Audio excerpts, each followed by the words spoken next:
tenemos un invitado.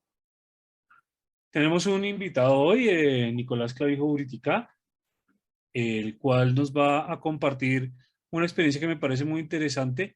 Creo que es un tema que es relevante para absolutamente todos nosotros, los que estamos trabajando en investigación. Nos va, la charla de él para el día de hoy es Ruta para Identificación de Brechas de Investigación, un enfoque deductivo, cómo podemos encontrar esos temas de investigación que pueden ser importantes para nosotros. Pues bueno, Nicolás es ingeniero industrial con una maestría en ingeniería industrial con énfasis en logística e investigación de operaciones. En este momento es candidato a doctor en ingeniería y gestión industrial de la Universidad de Porto en Portugal. Se encuentra en Portugal en este momento.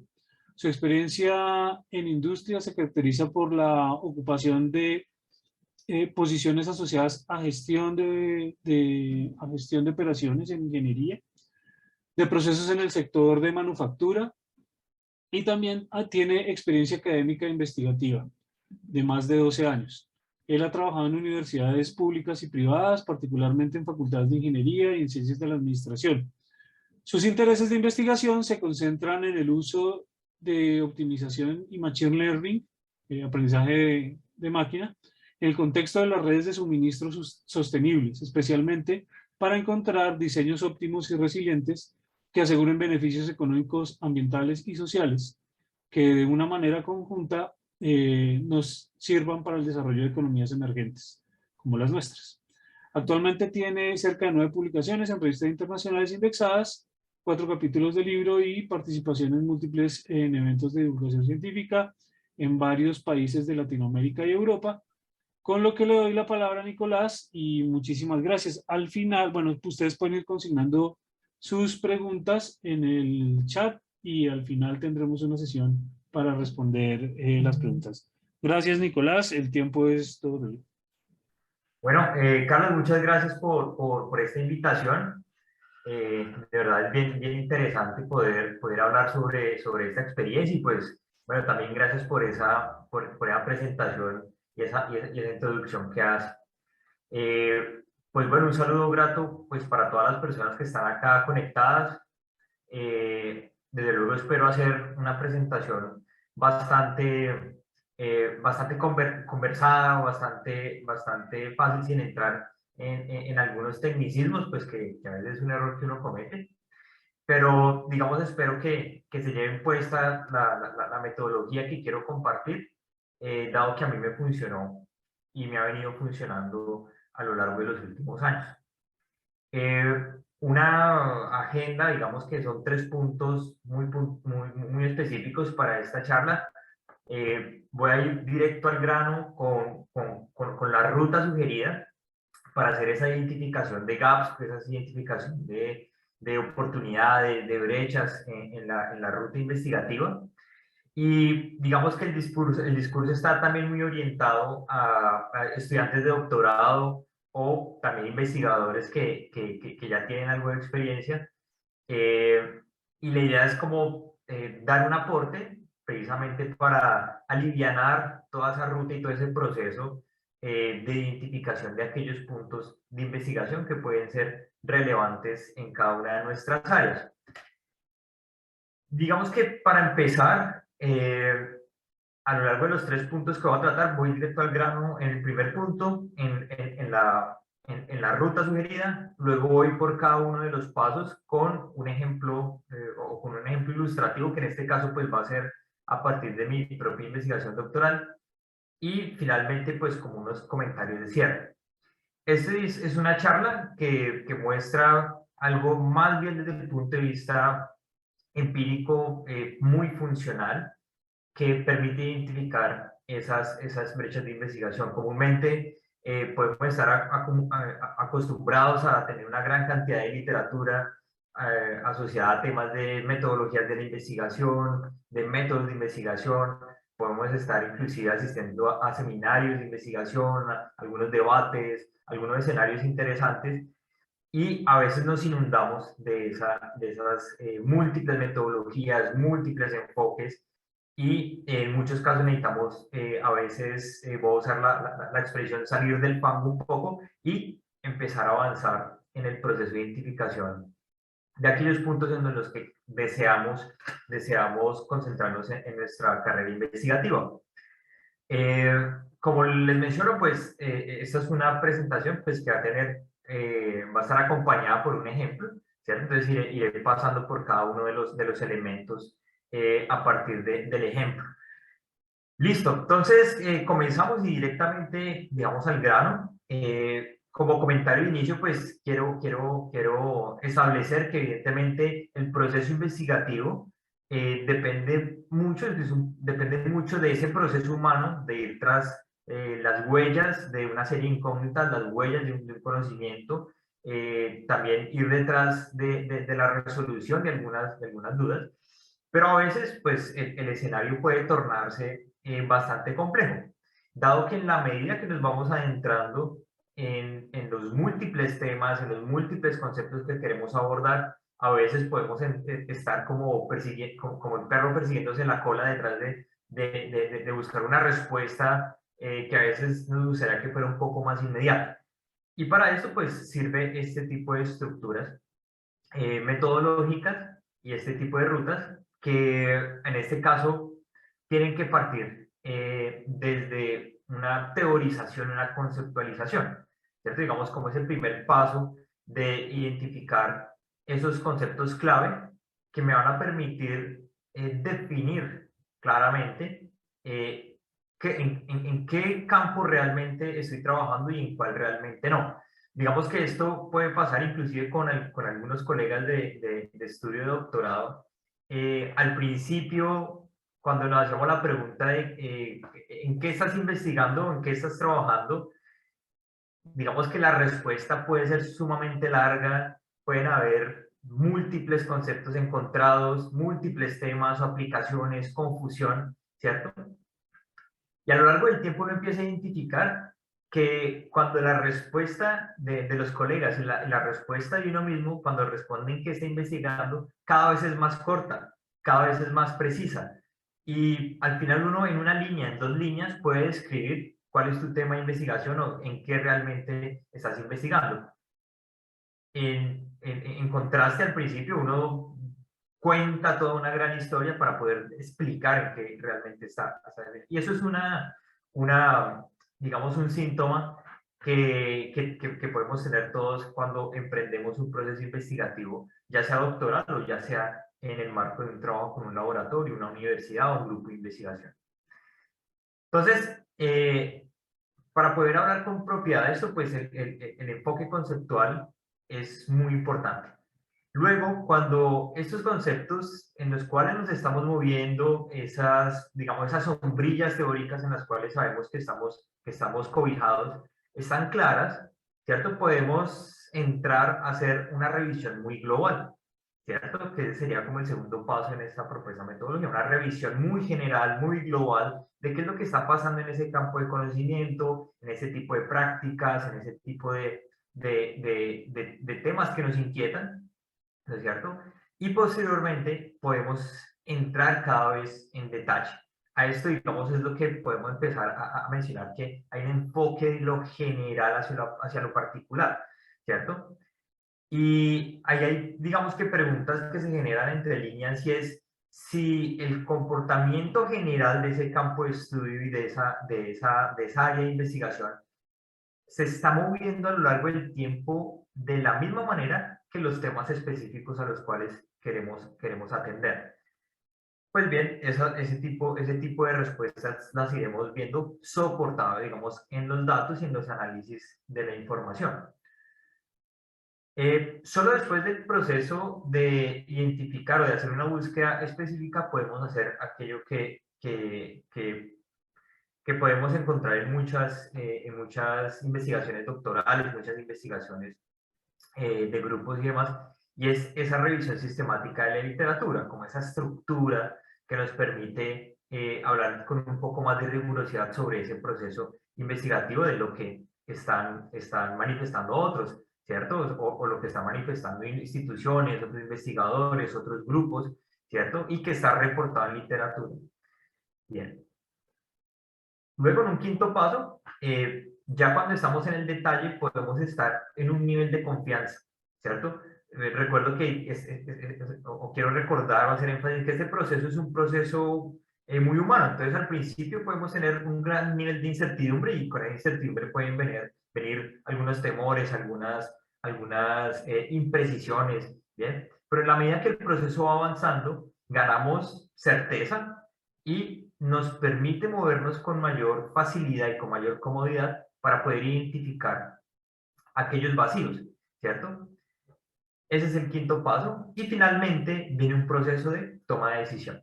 Es un proceso de toma de decisión donde seguramente vamos a tener ya un esquema un poco más elaborado, un poco más aterrizado.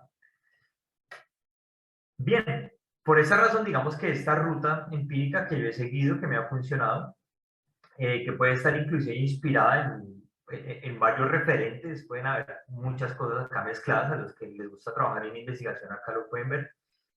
Y una parte crítica, digamos que es la parte de pasar en este enfoque deductivo de un enfoque general, conceptual, teórico, a un tema bastante particular. Y aquí quiero poner en paréntesis que no quisiéramos en este transcurso únicamente tener los lentes puestos para ver literatura, documentos blanco y negro, sino que también la información de contexto, la información contextual es supremamente importante acá, ¿cierto? Entonces, solo con esos dos mundos unidos podemos entrar a hacer esa identificación de gaps. Bien, sigamos, vamos por el primer paso, y es ese enfoque conceptual, como esa estructura conceptual. Aquí es importante tener claras las definiciones y que no existen únicas definiciones, ¿cierto? Aquí hay un momento importante en el cual el investigador, dentro de su rol, tiene que tomar posición, ¿cierto?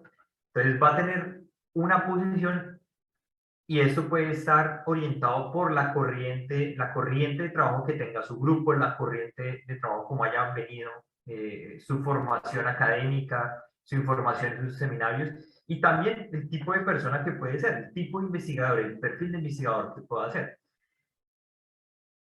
Entonces, estos son elementos que permiten identificar con cuáles conceptos, ¿cierto? Desde una mirada no absolutista, digámoslo así, a partir de cuáles conceptos se puede empezar a orientar y cuál concepto puedo aceptar con mayor comodidad que otros, ¿cierto?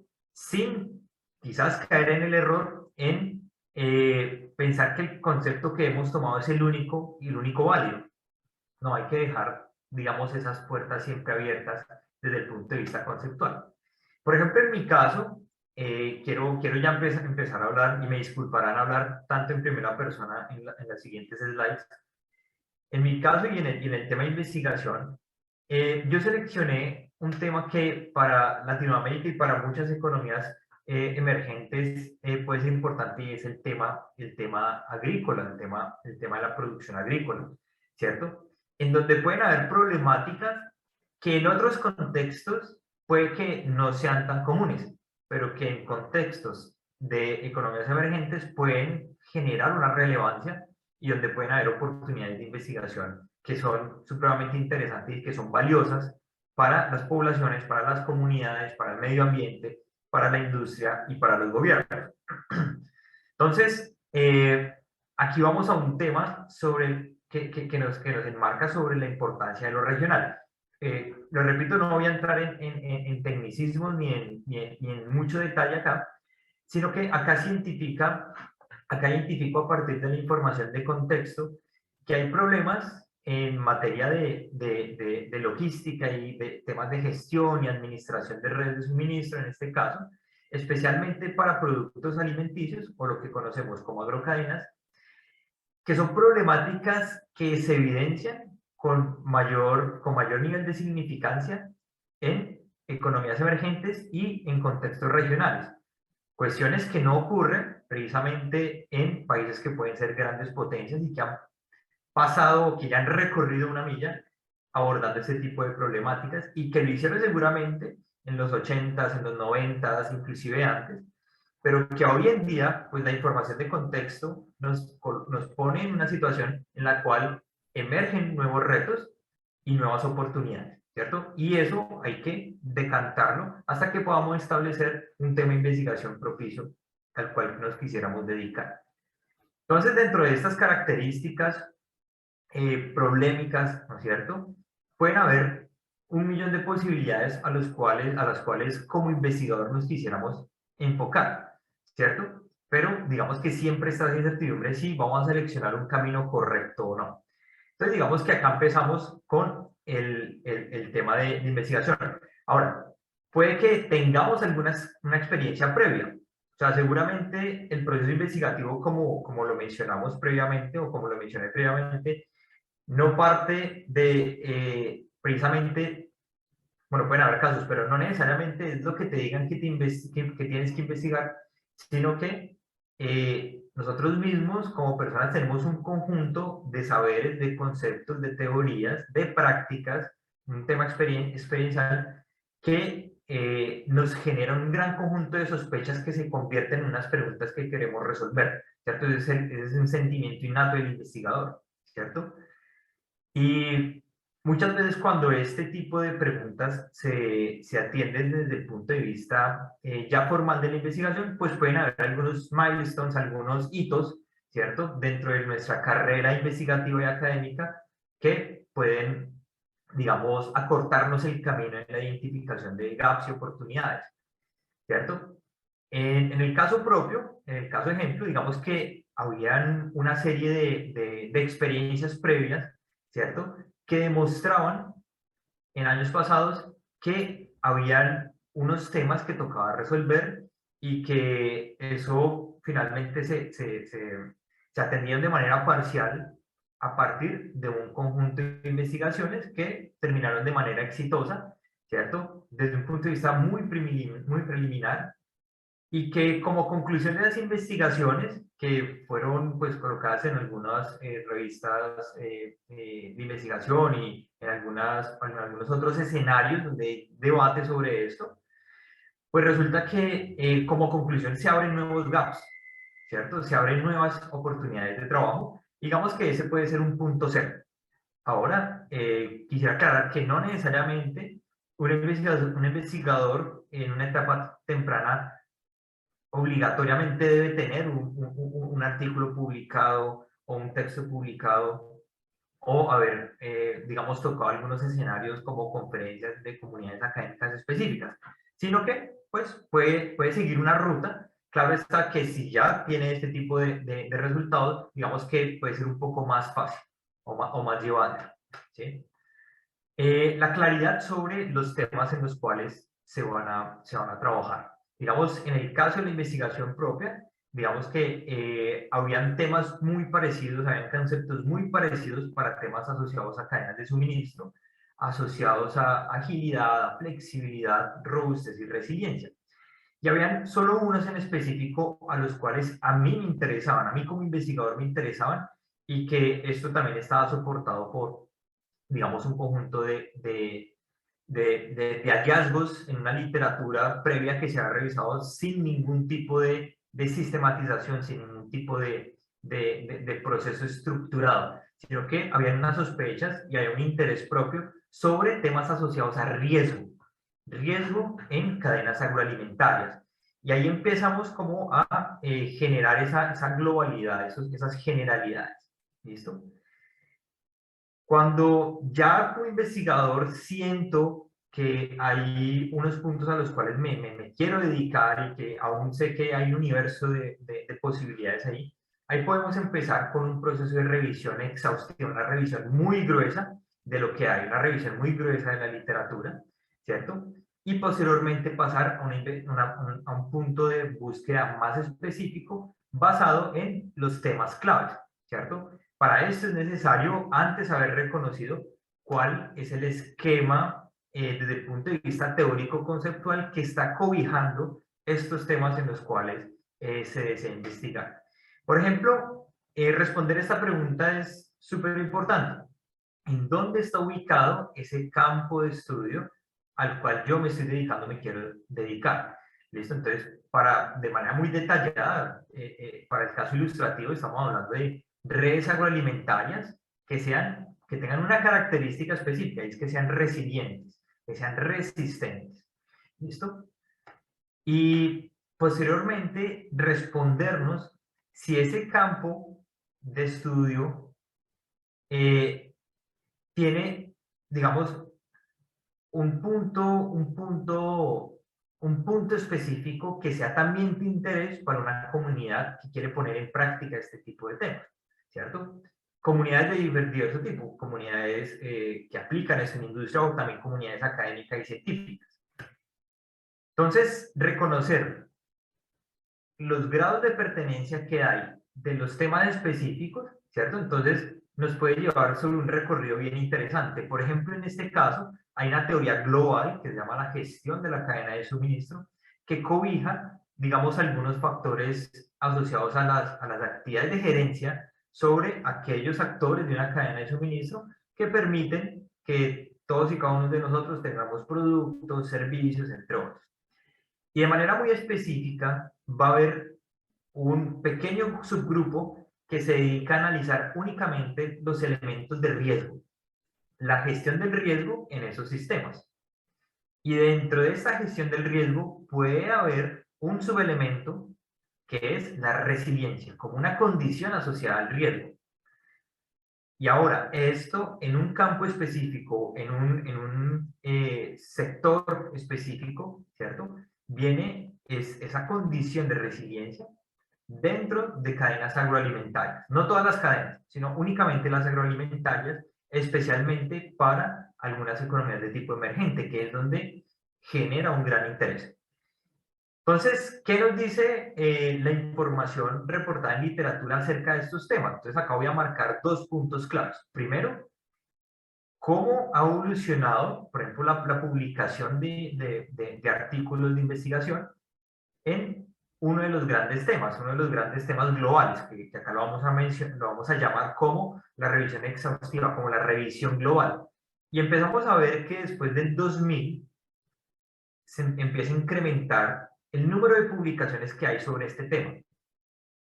Aquí podemos inferir, o bueno, los que trabajamos en el área podemos inferir que esto solo se puede ver después del 2000, porque después del año 2000 es donde empieza, digamos, como con mayor significancia, un desarrollo de trabajo sobre esta área de trabajo que es el Supply Chain Management, que es el que está cobijando todo.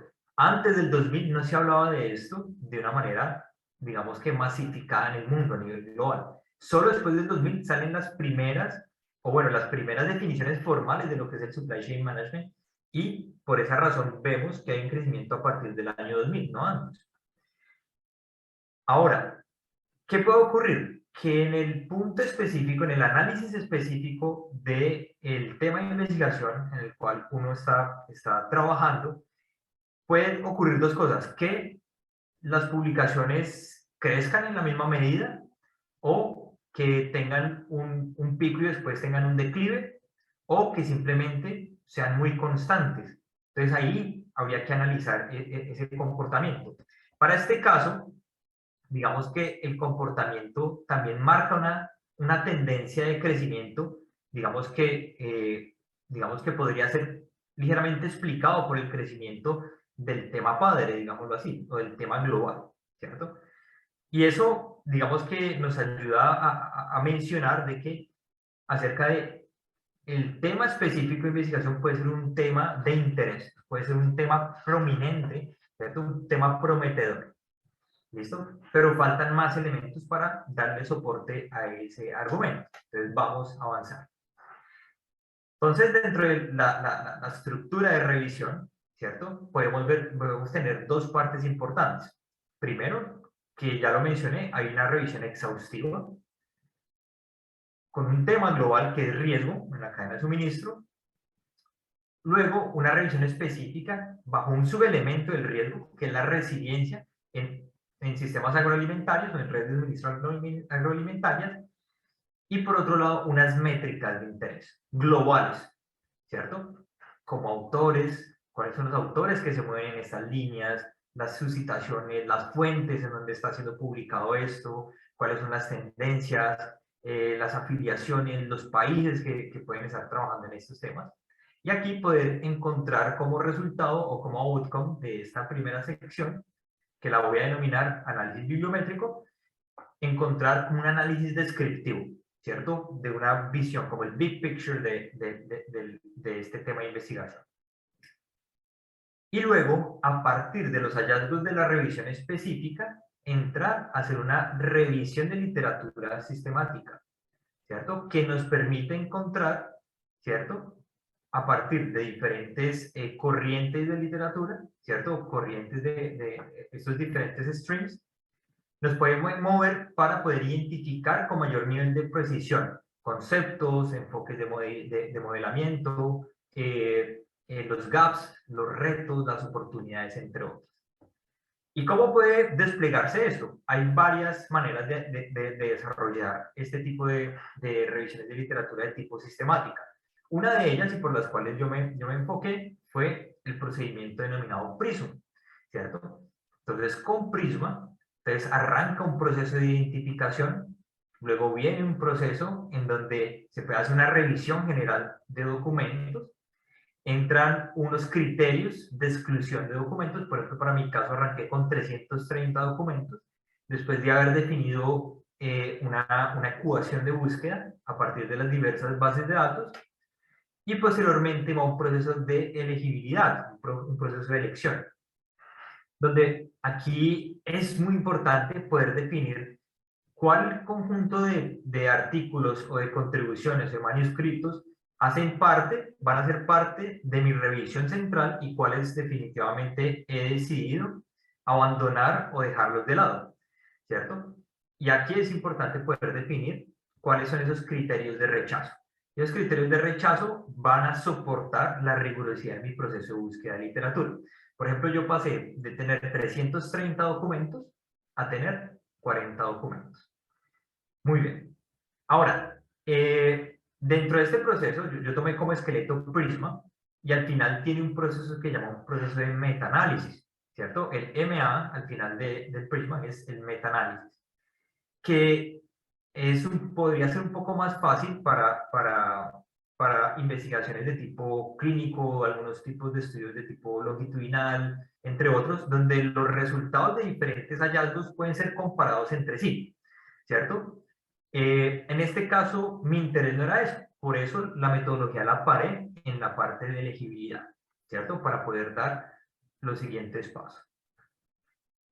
Y como resultados, digamos, vamos a ver aquí, veamos en los resultados de la bibliometría, cómo yo puedo identificar las fuentes basado en la revisión general, la revisión global. Entonces ya acá identifico cuáles son las principales fuentes donde son publicados este tipo de trabajos, reconocer ese ecosistema, ¿cierto? Y analizar en la búsqueda específica qué pasa con estas fuentes. ¿Será que en las fuentes en donde es publicado este tema específico pueden variar de las fuentes donde es publicado en los temas generales? Pues acá empezamos a identificar algunos comportamientos. Algunas fuentes que bajan en el ranking, ¿cierto? Bajan en el ranking y en la importancia. Otros que cobran valor. Por ejemplo, acá la flechita roja significa que baja su categoría o baja su grado de importancia, ¿cierto? Dadas las frecuencias de las publicaciones. Otras cobran un poco de importancia. Otras se mantienen, ¿cierto? Que es la línea amarilla. Las que ganan son línea verde. Y otras que emergen. Y eso es importante reconocerlo. Entonces, en una comunidad científica en la que podamos estar hablando sobre estos temas globales, podemos saber que todos podemos estar hablando de algún tipo de fuentes. Pero cuando nos reunimos con aquellas personas que solo pueden estar hablando sobre nuestra área específica o sobre nuestro tema específico, podemos empezar a hablar sobre otro tipo de journals, otro tipo de fuentes en los cuales puede ser más frecuente hablar sobre estos temas.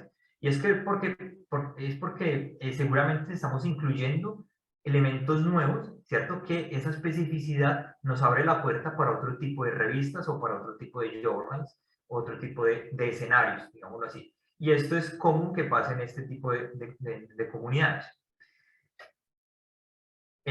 Por ejemplo, si vamos a fondo sobre resultados de búsqueda específica, nosotros podemos encontrar también bajo este tipo de representaciones que han sido obtenidas a partir de una librería que se llama BiblioShiny, que está asociada a una librería que utilizamos en R o en RStudio, que se llama Bibliometrics, que es precisamente para hacer análisis bibliométrico.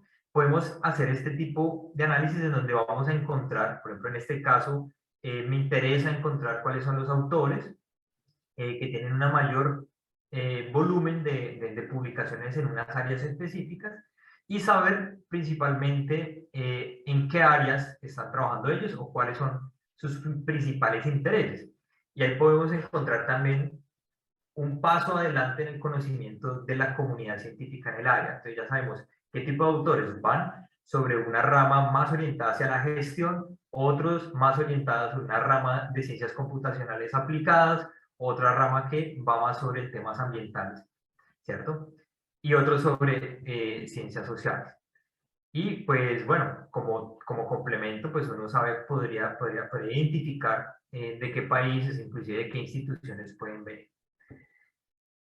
También pueden encontrar, digamos que temas tendencia, entonces análisis de trending topics o trending topics. Entonces podemos ver cuáles son los temas que marcan tendencia desde un tema global que sale de una revisión exhaustiva.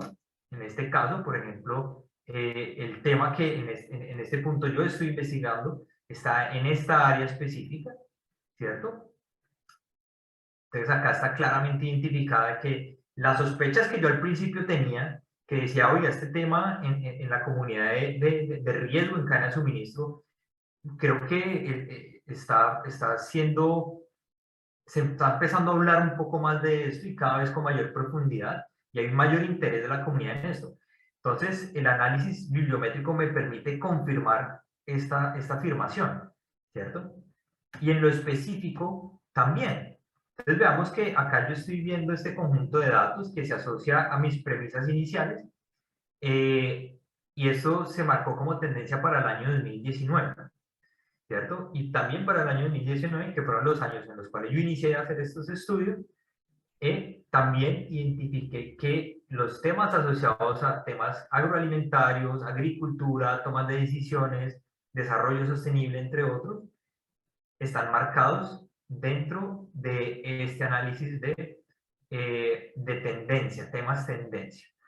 Entonces, ahí es cuando digo que los grados de incertidumbre empiezan como a reducirse un poco y a caminar sobre terrenos cada vez más firmes. Entonces, estoy seguro de que esas sospechas cada vez más las estoy confirmando.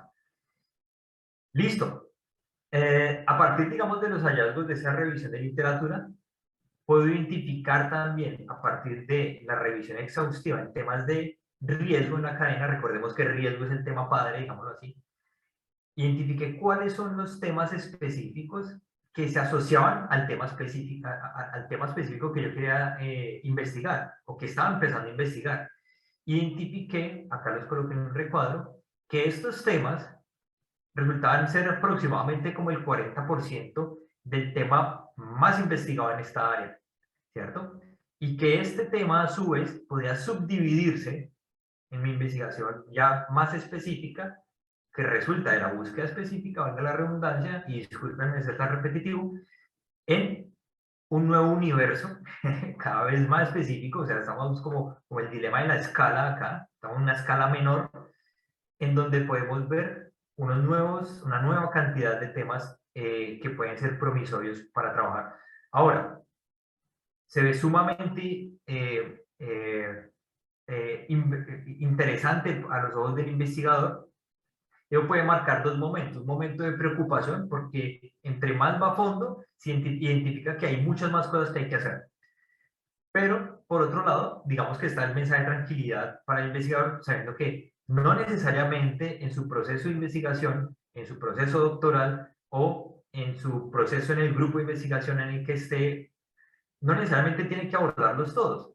Solo puede poner los ojos en algunos puntos y lograr hacer una contribución interesante.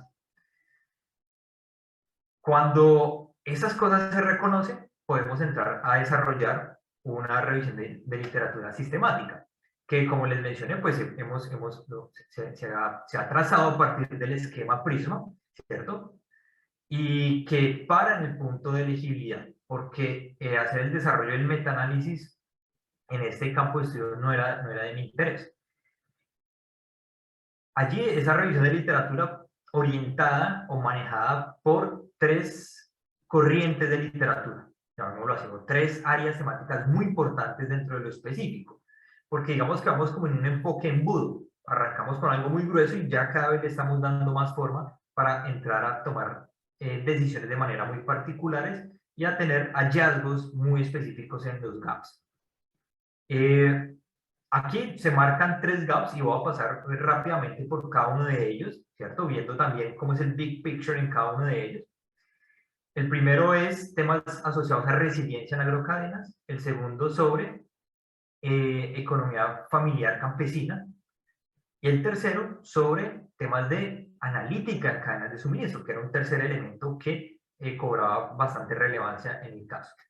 Para cada uno de ellos, pues obviamente se establecía un conjunto de keywords o de palabras claves para hacer esta revisión ya de orden más específico, ¿cierto? Es importante saber cómo en cada una de las bases de datos que exploremos, pues vamos a utilizar esas ecuaciones de búsqueda para tener, digamos, una muestra interesante, ¿cierto? Y también para hacer eficiente el proceso de búsqueda y para que los hallazgos lleguen más rápido.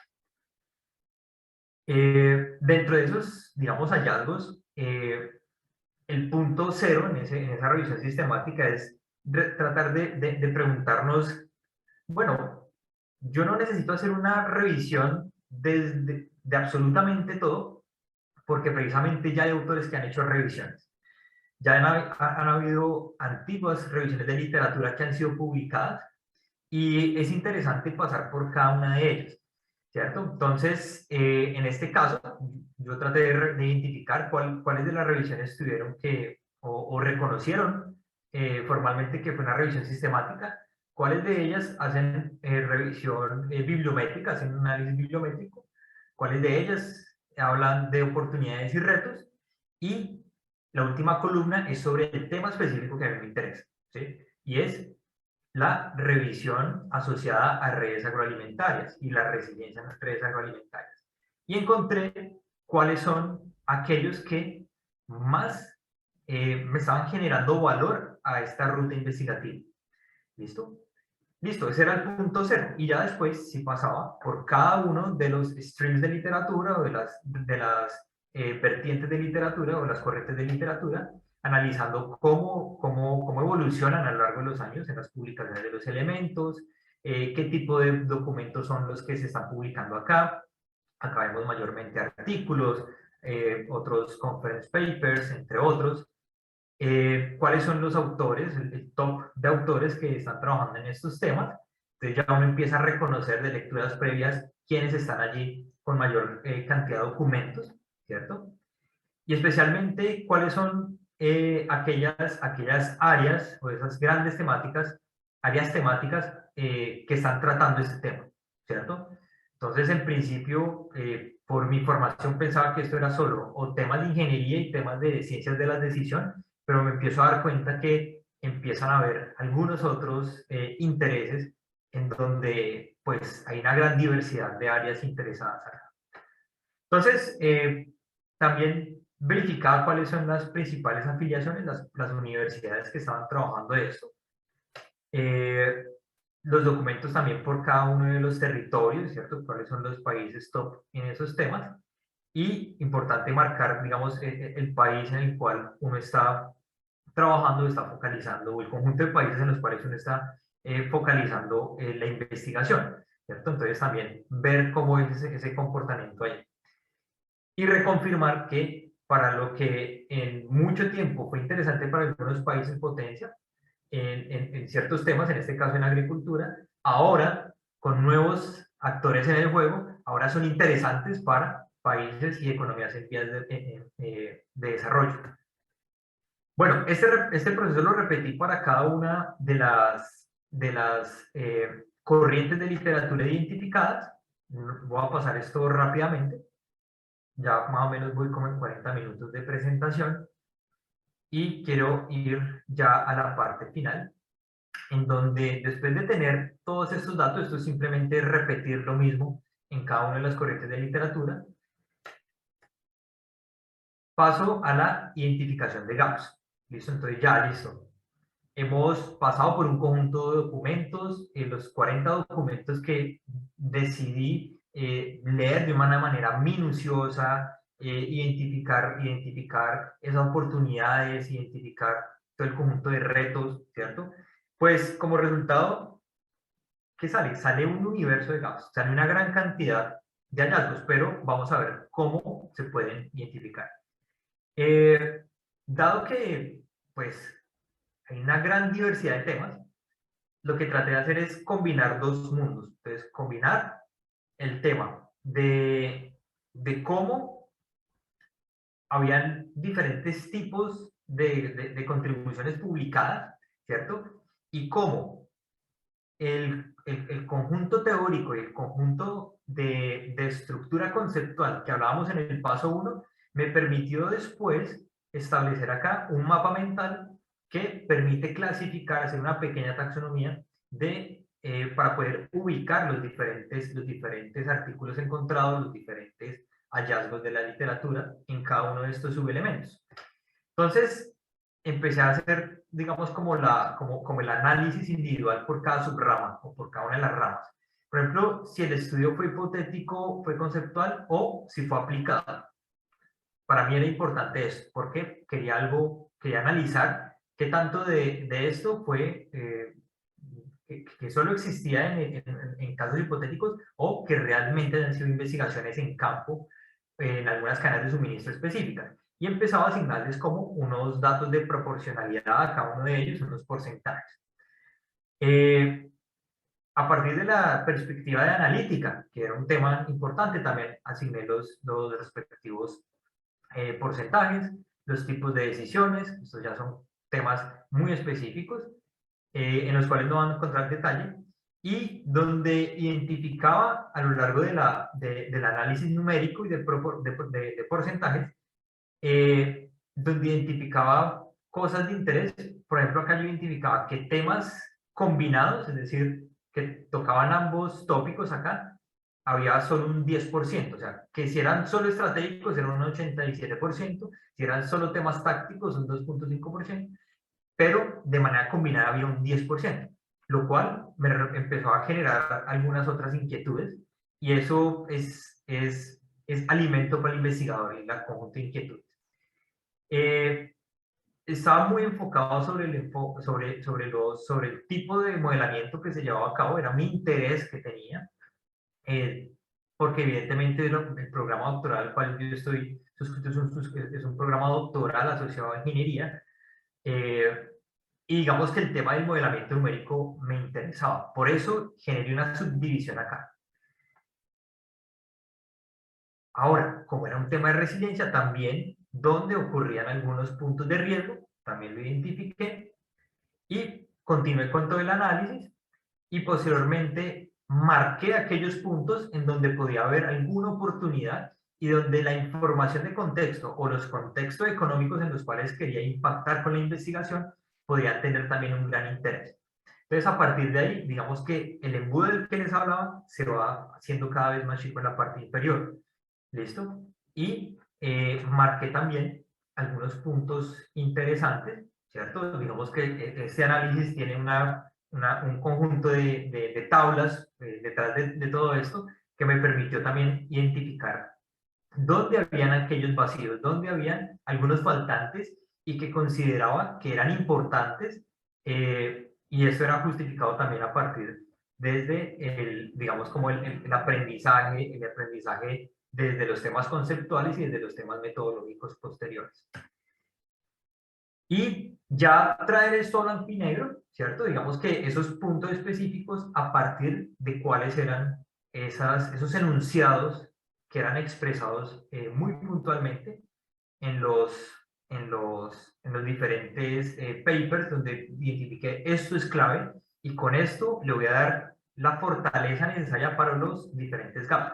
Yo identifiqué 13 gaps en total, pero acá solo marqué los que realmente iban a marcar el camino de mi investigación. Entonces, un primer gap, por fortuna, fue identificado en una publicación propia, pero los demás sí me permitieron, digamos que pasar, inclusive en otro tipo de publicaciones, inclusive en una que me llamó la atención, que era una publicación del 2012. Yo cuando arranco a hacer este ejercicio fue en el 2019, y que hasta el momento ese gap que había sido identificado en el 2012 no había encontrado evidencia en la literatura que haya sido cobijado, que haya sido atendido. Entonces, estaba latente aún ese gap y en este proceso doctoral o en mi propuesta doctoral fue atendido. Y el último paso es ya como el proceso de toma de decisión, o sea, ya como tengo un mayor nivel de certeza, ya puedo decir, ok, ya sé hacia dónde puedo convertir estos gaps en preguntas de investigación, en cuestionamientos y sistematización de investigación mucho más puntuales y en problemas de investigación bien soportados, ¿cierto? Como tips importantes, y ya digamos que con esto voy terminando, viene estos elementos. Primero, pues como investigador debemos reconocer que no todos los gaps los podemos atender al mismo tiempo. Tenemos que definir unos en los cuales nos podemos mover y que podemos tener un proyecto realista, un proyecto de investigación realista. Cuando estamos haciendo una investigación doctoral, cosa distinta es cuando se trabaja en el marco de un laboratorio o de un grupo de investigación. El conjunto de gaps, o sea, el head del laboratorio, el líder del laboratorio, puede establecer que se puedan mover en diferentes tipos de gaps y avanzar con una contundencia mayor, ¿cierto? Porque hay más manos trabajando en ello y más mentes y ojalá más diversas también para poder atenderlos. Pero como investigador individual, debemos saber que no todos los gaps los podemos atender, solo algunos. Dos, reconocer nuestras disponibilidades, nuestras capacidades como investigadores y la disponibilidad de los datos. Y esto es otro elemento supremamente importante porque debemos, como mencionaba al inicio, es un proceso humano y como humanos tenemos una gran cantidad de aptitudes, conocimientos, experiencias, entre otros, y eso marcan y nos perfilan el tipo de investigador que también somos, ¿cierto? Reconocer eso para poder emprender un trabajo de investigación a partir de unos gaps, pues es importante. Tan solo por marcar un ejemplo, puede haber una persona que pueda tener unas grandes destrezas desde el punto de vista del manejo computacional de datos, etcétera, etcétera, podría orientarse a trabajar en un conjunto de gaps que están muy orientados hacia la técnica, hacia los enfoques de solución, ¿bien? Hacia técnicas, y otros que tienen unas grandes capacidades en temas de análisis de decisiones, entre otros, pueden tomar otra ruta. Y en últimas están ambos trabajando en un mismo espacio de investigación, muy específico ambos, ¿cierto? Digamos que hacer la traducción de esos gaps en preguntas de investigación y que las preguntas de investigación puedan tener un hilo que las puedan conectar es fundamental, ¿sí? Y siempre y cuando podamos tener disponibilidad de información y que evidentemente pues durante todo el proceso ya tenemos una seguridad de que esto es interesante para la comunidad científica, es interesante para una comunidad académica y también para la comunidad que pone en práctica estas cosas, ¿cierto? Y desde luego todo el statement del problema, todo el planteamiento del problema, poderlo fortalecer. Recordemos que la propuesta de tesis, una tesis es aquello que podemos soportar o que se puede soportar por sí misma. Y lo más importante también aquí es hacer que ese problema de investigación esté muy bien soportado con esos hallazgos que hemos tenido en la búsqueda de los gaps, la descripción de los gaps. Y seguramente será ya más una sugerencia a título personal que de algún modo también se muestren los que eran gaps y que realmente se decidió no abordarlos, porque eso también marca, digamos, un punto clave en el momento en el cual estamos, digamos, justificando y dándole rigurosidad a lo que debemos, a lo que nos estamos centrando como investigadores. Sabemos que hay un universo de gaps, pero sabemos que estamos concentrados en uno y eso se llama tener eficiencia y ser contundente en términos de investigación.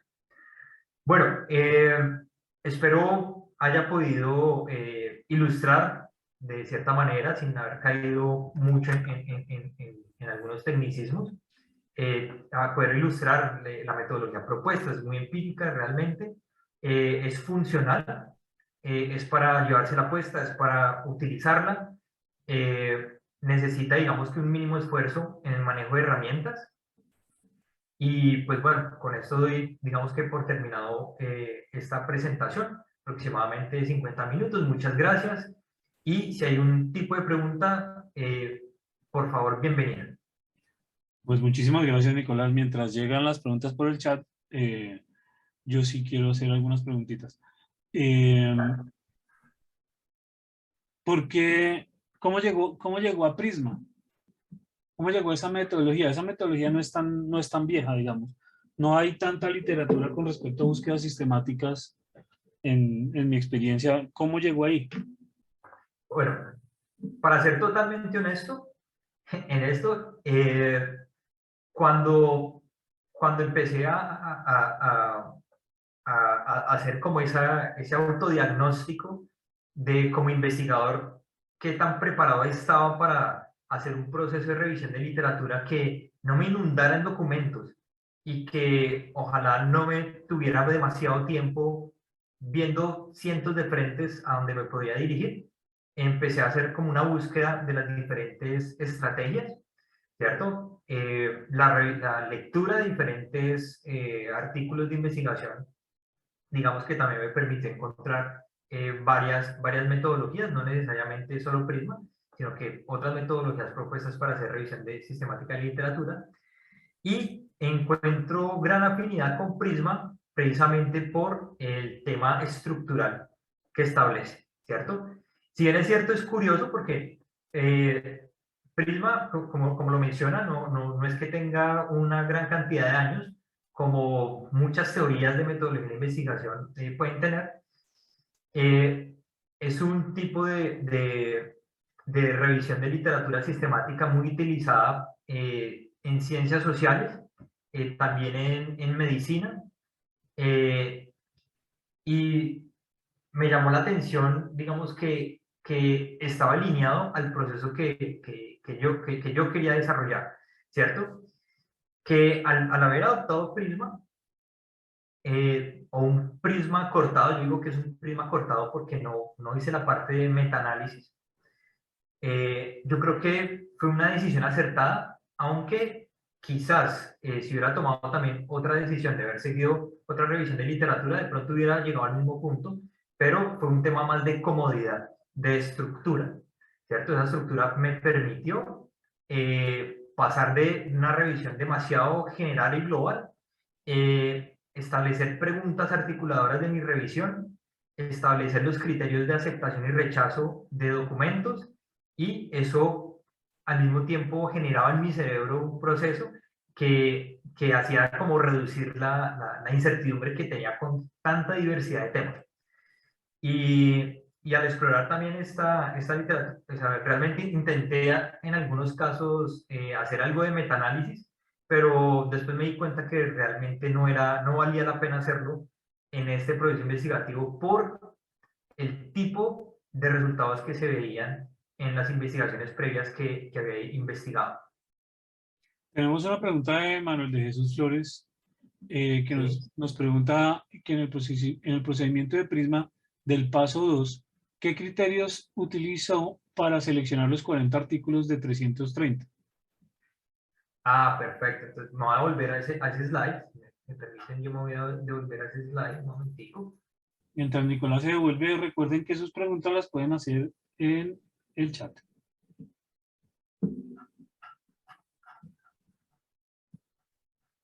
Listo, vamos acá para el Prisma, que acá está más grande el esquema. Perfecto.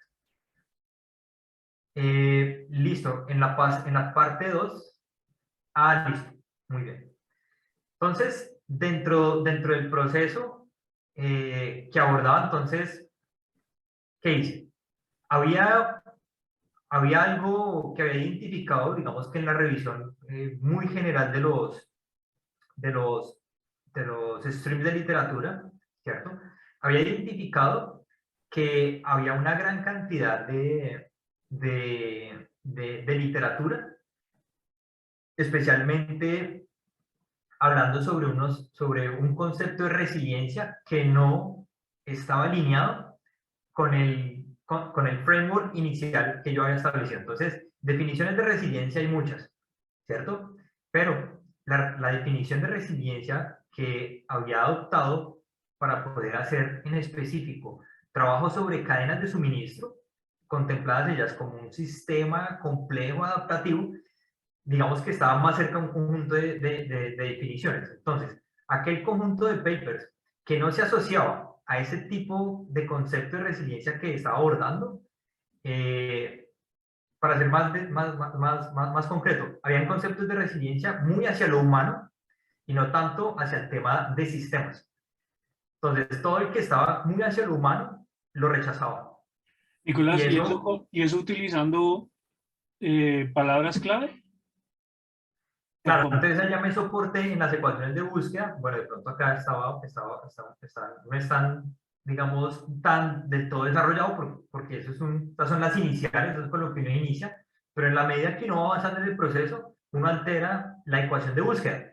Entonces uno dice, no quiero que diga que sean de tal área, o ya era muy frecuente encontrar, digamos, papers de un journal específico que era en resiliencia, pero el 80-90% de su contenido era un contenido más orientado hacia ciencias, hacia social science, en vez de temas asociados a ingeniería, a temas de sistemas, a temas de infraestructura, ¿cierto? Y eso también me permitió reducir la cuota de manera significativa. Ese es un ejemplo de ellos. Otro, por ejemplo, fue el tema del tiempo, ¿cierto? Entonces había un conjunto de publicaciones que, como yo sabía que, me voy a volver un poco más acá, yo sabía que a partir del 2000, desde el 2000 en adelante, era donde la discusión realmente en esta área de trabajo cobraba relevancia. Entonces decía, ok, este conjunto de documentos que estaban antes del 2000 o inclusive muy iniciando los 2000, entre el 2000 y el 2005 quizás, eran excluidos, ¿cierto? Entonces, cada vez bajo elementos ya muy globales, generaba como esa reducción de la muestra. Entonces, estos fueron, digamos que, tan solo para citar dos de algunos de los criterios que utilicé. Nicolás, sería muy abusivo de mi parte si nos puede mostrar una ecuación de esas. Ok, bueno, pues Si la tiene a la mano, ¿no? realmente no la tengo a la mano. Ustedes están viendo mi pantalla todavía, sí. Sí, señor. Bueno, no, me disculpo porque no la tengo en la mano, tendría que empezar a loguearme acá en mi Scopus, aunque bueno, denme un segundo, denme un segundo, puede que yo tenga, en la administración de mis ecuaciones de búsqueda, yo tenía una detalle, espérenme un minutico, Es como yo para tenía mostrarle a la audiencia el tamaño y esos filtros que cómo los aplicó. Manuel también nos preguntaba que si era, que si había sido por base en palabras claves o con base en autores y de lo que de lo que nos dice Nicolás, pues veo que no, que palabras claves sí se utilizaron como filtros de salida entre esos conceptos y fechas y nombres de revistas también. Que sí, títulos de revistas, pues que ya saben lo que no son del área. Que eso también creo que es muy interesante porque no es usual que uno utilice los nombres de las, bueno, yo no he visto que se utilicen los nombres de las revistas para ser excluidos, pero sí es una muy buena práctica. Vea, cómo somos de groseros, pero ahí vienen las ecuaciones de Euler. ¿Sabes qué?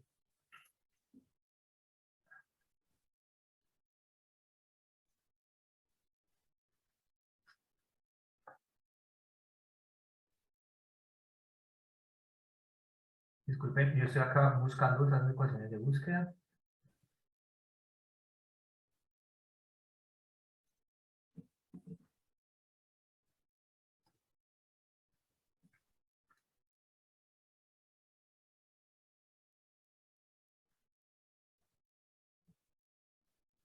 Bueno, mientras tanto, no hay otra pregunta. Sí.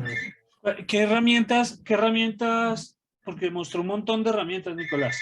¿Qué herramientas utilizó porque en la presentación vimos mapas mentales, vimos un montón de cosas? Qué herramientas utilizó allí? Bueno, dentro de las herramientas que utilicé,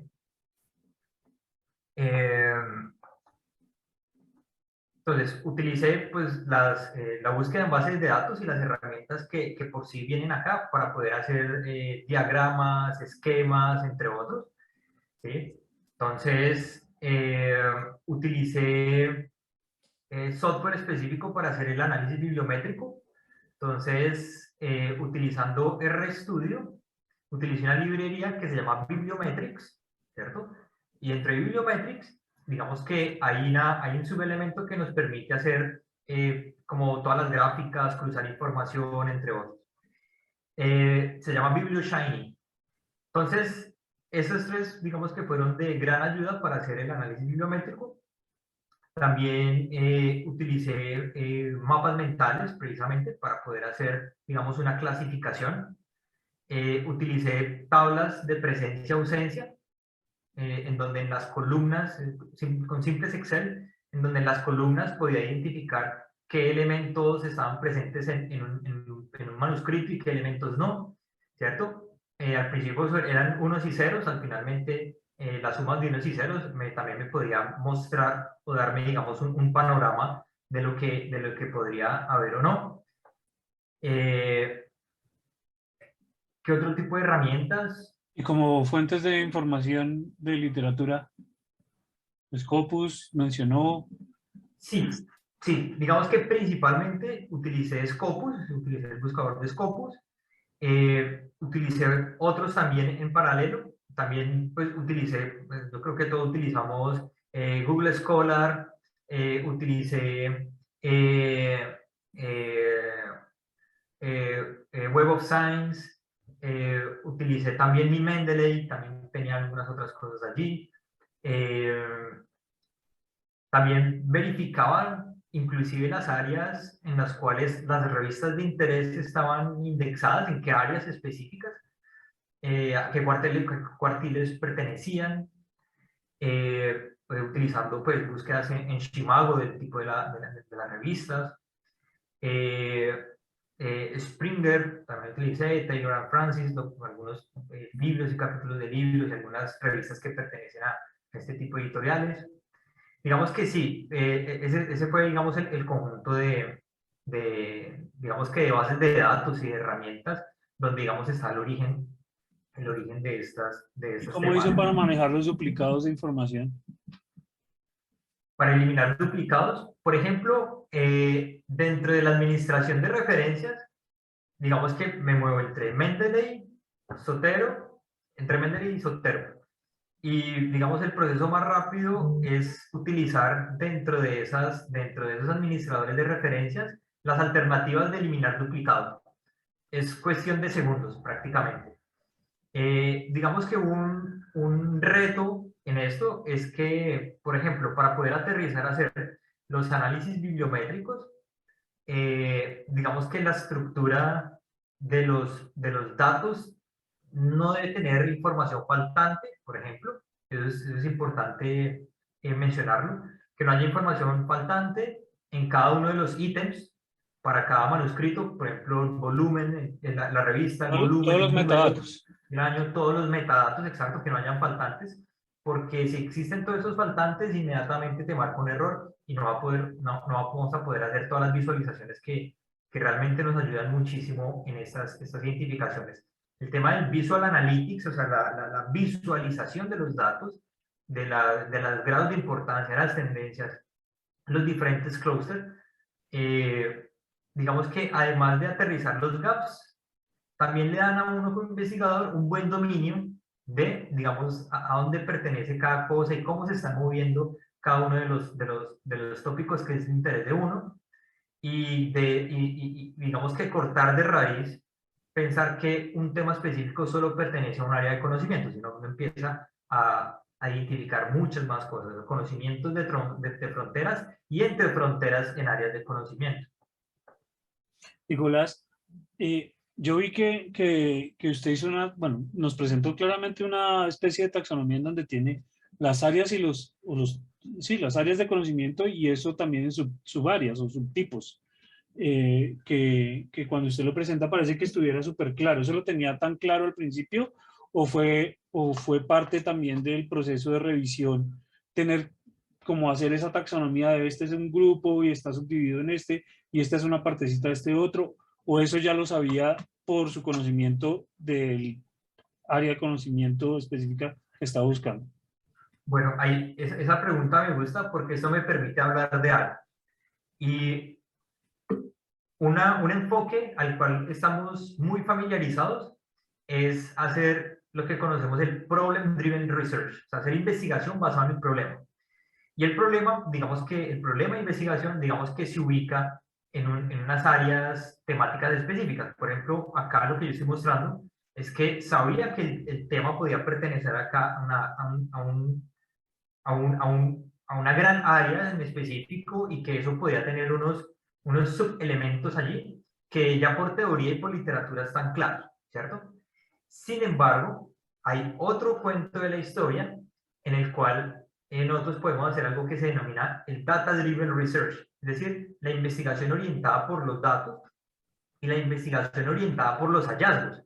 Entonces, pasar de este marco tan general que hay acá, ¿cierto? Al mapa mental que vimos posteriormente, ¿cierto? Que está por acá abajo. Al mapa mental. Este mapa mental fue creado a partir de los hallazgos en literatura, ¿cierto? Entonces, por ejemplo, acá hay algo muy curioso. Por ejemplo, en los tipos de decisión, digamos, en Decision Science, hay estos tres tipos de decisiones, de tipo estratégico, táctico, operativo, y eso viene por teoría. Pero que lo que me dicta a mí la revisión de literatura es que el operativo es totalmente ausente en los hallazgos que tuve. Y por tanto, se convierte en un gap también. Entonces, hay otras discusiones de fondo que a veces también, eso es una recomendación que también hago, a veces es bueno discutirlo con alguien más del área y evaluar por qué razón, o sea, si es normal que no exista contribución acá en este punto, o si es que nadie más la ha visto, o hay una explicación, digamos, más a fondo que nos permite ver esto. Entonces, digamos que esto es a partir de los hallazgos y el esquema inicial, que es menos nutrido, es a partir, digamos, que de la teoría. ¿Y cómo recibió esto o qué tan frecuente ha visto usted que se hagan este tipo de análisis? Por ejemplo, en la escuela doctoral en la que está en Porto, ¿cómo se usa o si nos puede compartir un poco de la experiencia de sus colegas doctorales o candidatos a doctores, cómo hacen para afrontar este tema de definir el problema de investigación, el problema de investigación de frontera, que sea de frontera, que es uno de los requisitos doctorales, y qué opinó su director, su tutor, cuando usted le planteó esta metodología? Bien. Pues bueno, aquí debo decir que hay dos grandes, digamos que hay dos grupos, ¿no? Desde mi modo de ver. El grupo de colegas de estudiantes doctorales, que en ese momento ya van en avanzada, en un punto avanzado de su doctorado, que previamente no tenían experiencia en el desarrollo de investigación o en este tipo de pertenecer a un ecosistema de investigación y desarrollar y escribir y de publicar. Y otro grupo que sí tenía la experiencia. Los que tienen la experiencia, digamos que tienen un proceso un poco más acelerado, ¿sí? También puedo identificar dos tipos de grupos. Un grupo que precisamente, y esto es curioso, porque precisamente los que precisamente no tenían mucha experiencia, entraban en ese mismo bucle de preguntarse si la manera de revisar y la manera de encontrar los gaps está bien o no, lo cual los ayuda y los empuja a empezar a buscar metodologías, estructuras, esquemas, herramientas, ¿cierto? Que si bien es cierto, son compartidas en aulas, son compartidas en seminarios, pero otra cosa es hacerlo y apropiarse y llevarse las puestas, apropiarse de eso para sacar la revisión de literatura.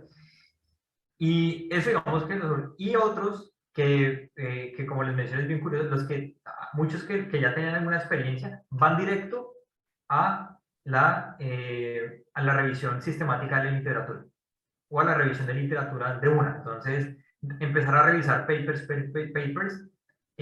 muchas veces de una manera sistemática, y debo mencionar que también otros ejemplos en donde pueden ser random papers, leo, reviso y al final digamos que el proceso ayuda a darle forma al proceso en cada uno de ellos y lo chévere es que todos llegan digamos, al punto de debatir esos gaps, pero a mi modo de ver, si el uso de estructura, si el uso de herramienta acelera el paso y digamos que ayuda también muchísimo a tener cierto dominio sobre cómo se está comportando el tema de investigación que uno esté tratando, ¿cierto? O que uno quiera tratar.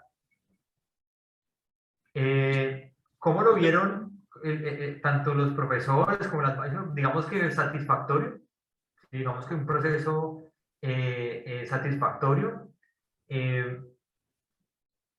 Debo decir que no es del todo común hacer análisis bibliométrico y fuera de eso hacer análisis sistemático de la literatura, o sea, hacer todo el enfoque, pero vieron una gran fortaleza en este enfoque, ¿cierto? Vieron una gran fortaleza y digamos que agrega valor inclusive para situar a los mismos profesores, y en este caso a mí mismo advisor, en un punto de todo ese recorrido en el cual se hizo. Entonces, ¿en qué punto él estaría? ¿En qué punto cada uno de los estudiantes podemos estar? Y como escuela también, ¿en qué punto se está moviendo? ¿Y cree usted que sí le permitió optimizar su tiempo en esta fase de la investigación? ¿Cree que de pronto se le quedan cosas sin leer o que de verdad sí le deja decantado las cosas que tiene que leer? Pues que es demasiada literatura y uno no le da la vida para leer todo lo que existe. Exacto. Yo mencionaba a lo largo de la charla que depende mucho también del perfil del investigador.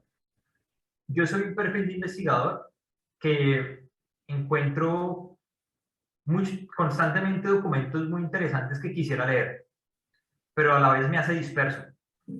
Y a mí como investigador me sirvió, digamos, el conjunto de herramientas y la estructura y acudir a esto porque me ayudó a orientar, digamos, un poco más ese proceso, o si no, en este momento todavía estaría leyendo literatura.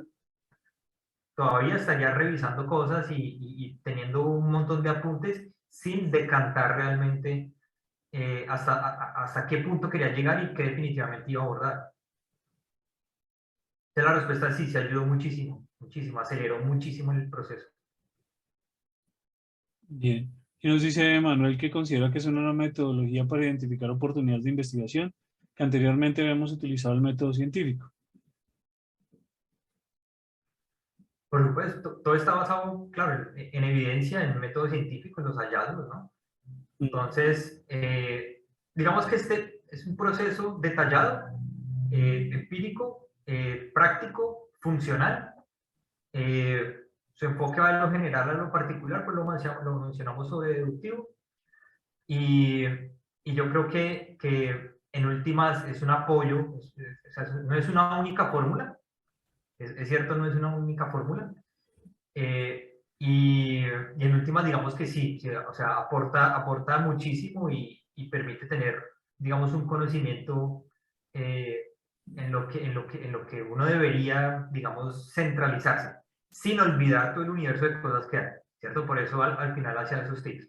Reconocemos un montón de gaps, un montón de áreas, un montón de literatura que queda por allí, pero la reconocemos, pero estamos enfocados en unos en específico.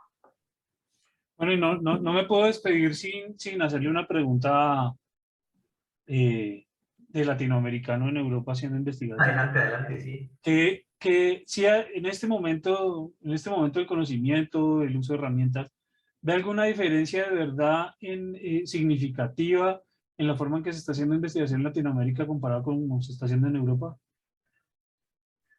Eh, bueno, yo creo que puede haber diferencia, pero no significativo, ¿sí? Y la verdad es que de la experiencia de la que puedo hablar, muchos de los colegas, hay muchos colegas que son de Latinoamérica, ¿cierto? Tanto acá en Universidad de Porto, como otros colegas con los que he podido trabajar en los últimos 4 años, que están o en Estados Unidos o o en Australia. Entonces, digamos que hay una fuerza intelectual de Latinoamérica muy fuerte, muy diversa, eh, muy adaptativa también, ¿cierto? Y yo creo que en últimas es una relación de ambas vías, porque yo creo que convergen dos estilos de educación y de hacer investigación, ¿cierto? Que se complementan, pienso yo, eh, que tienen muchísimas cosas en común y que, pues bueno, evidentemente por la formación que muchos tenemos en Latinoamérica, tenemos una manera de hacer las cosas y una manera de ver el mundo, y otros, digamos, que vienen también en otras dinámicas, ¿cierto? Pero sí, yo creo que el trabajar en comunidad, digámoslo así, trabajar en una comunidad, ya sea estudiantes o estudiantes profesores, entre otros, aportan ambas vías. Y yo creo que el papel del estudiante latinoamericano, el investigador latinoamericano es fundamental, fundamental. Por ejemplo, ahora mismo en Portugal, pues por excelencia, pues hay muchos portugueses, hay perdón, muchos brasileños, pero también hay personas de la India, hay personas, tengo colegas iraníes, tengo colegas de Francia, de otras zonas, eh, que en últimas eh, hacen que la rueda siga andando sin detenerse. Entonces, es un aporte interesante que los estudiantes de Latinoamérica están teniendo. Pues nada, entonces muchísimas gracias, Nicolás, por este rato. Pues una feliz tarde, el resto de tarde, y gracias por compartir todo esto con la comunidad. Recuerden pues que estas sesiones quedan grabadas. No sé si Melita está con nosotros todavía y nos quiera decir algo más acerca administrativo, o Daniel de las otras sesiones.